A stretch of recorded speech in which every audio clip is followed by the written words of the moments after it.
Vnoučka nebo s vámi bydlí? No, oni bývají přes dvůr zezadu, takže on tam chodí každý den. Chodí každý den, takže nepotřebuje školku. Jak je starý chlapeček? Ale do školky chodí. Chodí do školky? Ano. No a kolik má 4 roku? roky má. Kolik? 4 roky. 4 roky. Tak říkala jste, že se jmenuje Davídek. Ano. Tak myslíte, paní Hedviko, že si se mnou chvilku povypráví? Já si myslím, že ano. Myslíte, že jo? Tak mi ho prosím předejte, ano. Halo, halo. Dobrý den. Dobrý den, Davídku, ahoj. Jak ty se jmenuješ příjmením? Jak se jmenuješ celým jménem? Sládek. Davídek Sládek, panečku. A babička říkala, a já jsem teď si to nezapamatovala, kolikže máš roku? 4 roky máš, panečku.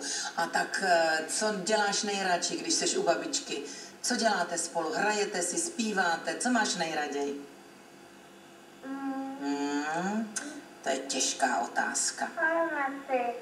Hrajete si, výborně. A máš kamarády tam u vás v Čejkovicích nějaké, ve školce?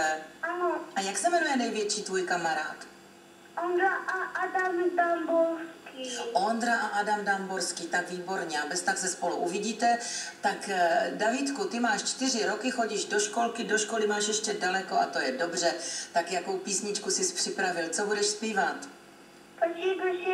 Ale prosím tě, no tak vidíš to tak dobře, tak si dáme prší, prší. Ono je to takové docela vhodné pro počasí tohoto týdne. Tak Davídek 4 roky z Čejkovic a bude teda přivolávat zase déšť. Tak pojď, začni.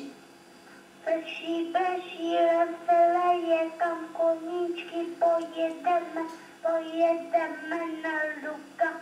A kukačka zakuká, kukačka už zakukala, má panenka zaskakala, kukačka už nekoukej, má panenko neplakej.